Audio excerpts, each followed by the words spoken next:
Parece que não importa o lugar, nem a hora. Sérgio Moro sempre dá um jeito de passar vergonha.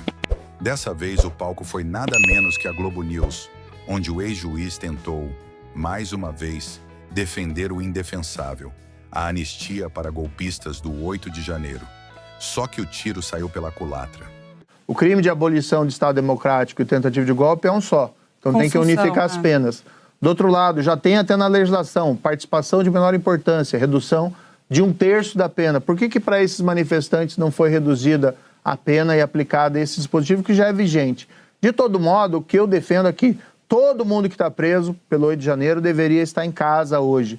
São pessoas simples, são pessoas humildes que foram apenadas desproporcionalmente à gravidade das suas condutas. Em relação ao pessoal da cúpula, existem questionamentos vários que foram muito bem resumidos, sintetizados pelo ministro Fux, quando do seu voto vencido naquele julgamento. Vamos pensar em tratar temas que são reais para o país, né? Os problemas da nossa economia, os problemas da nossa diplomacia, o enfrentamento do crime organizado, e vamos virar essa página do 8 de janeiro, que essa história já rendeu demais. Eu acho, não tenho certeza, mas talvez o senador Sérgio Moro até fosse ministro da Justiça quando a lei foi sancionada, porque quem sancionou ela foi o ex-presidente Jair Bolsonaro. Então, pegando uma média do mundo para crimes de golpe de Estado, em média a pena máxima é de 20 anos, e não de 12 ou 8, como é o caso do Brasil. E uma coisa é certa, aliviar no 8 de janeiro é um convite, é um sinal verde para novas tentativas de golpe no nosso país.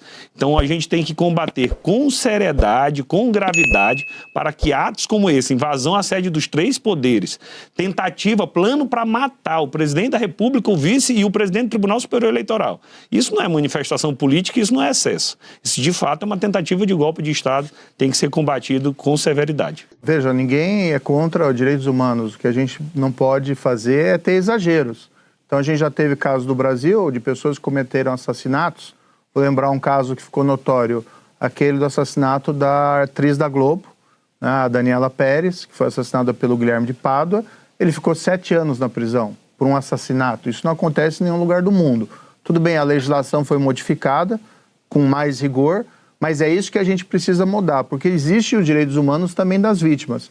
Mas aqui, até retomando a questão anterior, a gente tem um exemplo. O problema do governo Lula e do governo do PT é que no DNA dele eles têm uma visão de que nós temos que abrir as celas das prisões. Eles são contra aumentar o rigor da legislação penal. Eu sei que tem exceções, né, evidentemente, mas veja, a própria questão do projeto antimáfia. Há quanto tempo nós estamos ouvindo falar sobre isso, mas nada foi encaminhado ainda ao governo federal, ao Congresso. Por quê? Porque existem divergências dentro do governo que paralisam essa ação. Tem gente boa, sim, dentro do Ministério da Justiça. Destaco aqui, por exemplo, o secretário nacional de Segurança Pública, o Mário Sarrubo, que vem do Ministério Público de São Paulo, que tem uma visão mais dura em relação a isso, mas ele não consegue fazer o encaminhamento. Por quê? Porque o projeto tem resistência dentro do próprio governo. Por isso que o que nos causa surpresa é essa paralisia.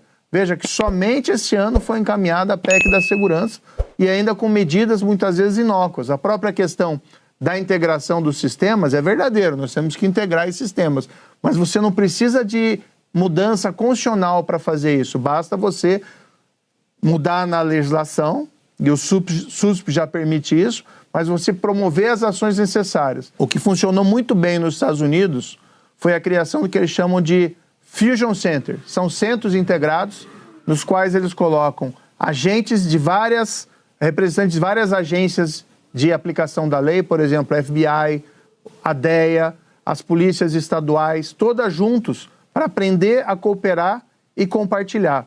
Falta no Brasil uma cultura nesse sentido. Na época do governo Temer, começaram a ser criados alguns centros de comando e controle integrados. Nós continuamos durante a minha gestão lá no Ministério da Justiça, depois houve uma certa interrupção. Então, mais do que mudanças normativas, o que a gente precisa é colocar a mão na massa, fazer de fato isso, porque as polícias trabalhando junto, claro que com protocolos para compartilhar inteligência, porque não pode ser algo também feito sem maior cuidado. Mas isso daí funciona. O que a gente vê hoje são as polícias. Ninguém quer compartilhar inteligência porque ninguém confia em ninguém. Você tem que criar uma cultura da confiança com protocolos de cuidado. Mas Mas eu não vejo isso acontecendo através do atual governo federal. A ótica do atual governo federal é que o criminoso é uma vítima da sociedade, né? E aqui, respeitando, eu sei que a posição do deputado é diferente, mas o que predomina dentro da visão do governo é essa. O criminoso é uma vítima da sociedade e a solução para o problema criminal é abrir as portas da cadeia. Tanto assim que quando o Congresso endureceu, como foi o fim das saídas temporárias para os presos dos feriados, fim das famosas saidinhas, e também maior rigor na progressão de regime, que estava também naquela lei aprovada, veio lá o Lula e vetou. E nós tivemos que derrubar o veto no Congresso, porque o DNA do governo é esse que eu mencionei. Na verdade, parte da direita é adepta do populismo penal. Acha que apenas aumentar as penas vai resolver os problemas da segurança. Eu estou na CCJ da Câmara. O que eu vejo lá é basicamente projeto para aumentar a pena. E isso, por si só, não resolve o problema da segurança. E olha a ironia do destino. A principal bandeira hoje da direita é a anistia. Ou, quem sabe, uma redução de pena. Se tu pegares os crimes de golpe de Estado, no Brasil vai de 4 a 12 anos, está abaixo ainda do que a média nacional. Estados Unidos, França, são 20 anos, Espanha 25, da média internacional. Em alguns lugares, como Inglaterra, é prisão perpétua, e na Tailândia, a pena de morte para o crime de golpe de Estado. Então, eu não sou adepto desse populismo penal de achar que, por si, apenas aumento de pena resolve todos os problemas e, pelo contrário, segurança é um trabalho árduo e duro. E um dos problemas que nós temos é a descontinuidade das políticas de segurança. E a PEC resolve esse problema. Quando tu coloca o SUSP, que foi feito lá no governo Temer, que eu era oposição ao Temer, mas tenho que reconhecer, o ministro era o ex-deputado Raul Jugman, fez um grande trabalho integrando o sistema de segurança pública. Quando você tira isso de uma lei e coloca na Constituição, é para justamente garantir o porvir, para dizer que, independente de quem serão os próximos governos, segurança pública deve ser encarado como um sistema único e deve ser dada a devida prioridade. Quando você coloca também a segurança na Constituição, você também permite que ela seja mais debatida ainda no Supremo Tribunal Federal, em nível de controle de constitucionalidade. Então, os ganhos não são apenas de dizer, não precisa porque já está na lei. Está na Constituição, traz muitas outras garantias.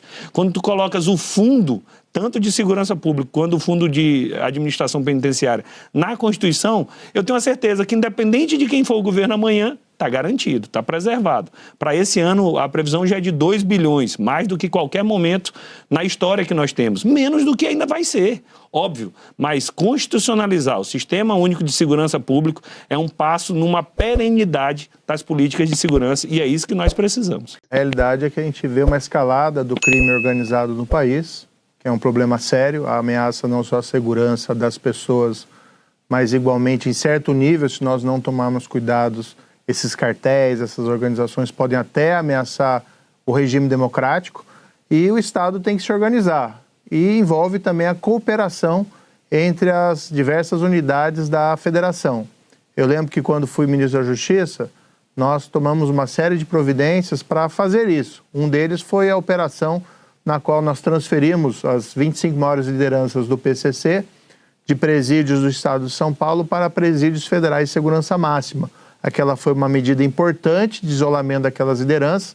Inclusive, nós mudamos o regime de visitação no dia que eles pisaram ali, além de promover uma série de medidas. Por exemplo, criamos centros integrados, seguindo já uma política que vinha do governo Temer. Um em especial criamos lá em Foz do Iguaçu, que era o CIOF, Centro Integrado de Operações de Fronteiras. Fizemos operações como a operação o Vigia, nas fronteiras para essa integração. Hoje a gente vê muitas autoridades batendo cabeça. Na minha opinião, falta uma postura mais propositiva da parte do atual governo federal. Na verdade, o atual governo federal, eu estou lá na Comissão de Segurança, a gente vê que não se localizou muito bem ainda no tema da segurança pública. Veja que só esse ano que acabou encaminhando um projeto mais relevante, que é a PEC da segurança, para o Congresso, passou 2 anos praticamente sem iniciativas legislativas nessa área. Então, nós temos que tentar recuperar esse tempo perdido. Não conheço os detalhes dessa investigação, então não dá para dizer exatamente o que está acontecendo ali. Nenhuma hipótese pode ser descartada. Não é muito modus operandi do crime organizado, né? adulterar produtos alimentícios como bebida que podem, inclusive, vitimar o consumidor. Mas é um crime muito grave. Quem quer que tenha praticado esse crime tem que ser punido com absoluto rigor. Primeiro, a gente tem que reconhecer que, de fato, é um assunto que está na ordem do dia. E é muito grave. 50% da população elenca a segurança como índice prioritário. Se a gente for olhar do PIB, Júlia, as empresas gastam mais ou menos 1,7% do PIB para se proteger ou com perda de produtividade. Então, não há nada mais importante do que isso. Só que quem responde por isso são os resultados do governo. E aí, com resultados, são números. E nisso a gente não pode debater muito. Por exemplo, o número de mortes violentas vem caindo. A gente está num pico histórico, uma redução histórica, e isso é algo extremamente positivo. Número de operações da Polícia Federal, número de apreensão, por exemplo, de dinheiro ou de droga, vem subindo essas apreensões, e isso é extremamente positivo. Na investigação, no direito financeiro, investigação de organizações criminosas, é muito importante essa lógica do siga o dinheiro. E isso vem acontecendo onde as apreensões são históricas. Muita coisa foi feita no passado, muita coisa está sendo feita e muito ainda há por fazer. A única coisa que a gente não precisa nesse momento é de disputa político-partidária. Disputa eleitoral a gente deixa para o ano que vem, e esse é o momento, como o senador falou, de termos integração. No Congresso Nacional hoje tramita a ação mais importante, a ação legislativa mais importante dos últimos anos sobre segurança, que é justamente a PEC da segurança. Iniciativa do presidente Lula, que colocou a bola no campo, e agora a bola está com o Congresso Nacional. Está demorando, né? Na verdade, ela foi aprovada a admissibilidade na CCJ, mesmo tendo um relator que não é da base do governo, um relator independente. O parecer dele, ao meu ver, foi tão bom que eu poderia tê-lo feito. Repito, mesmo sendo do União Brasil, um partido independente, o deputado Mendonça Filho, partido senador independente. E detalhe, quem dá a palavra final na PEC é o Congresso Nacional. O presidente da República deflagrou o processo. Mas em PEC não tem nem sanção, nem veto. A tramitação é exclusiva pelo Congresso Nacional. Então, a resposta final será do Congresso, onde vai fazer esse debate de forma democrática. Na Câmara, a gente está na fase das emendas. Várias emendas sendo apresentadas, várias categorias se mobilizando para aperfeiçoar o texto.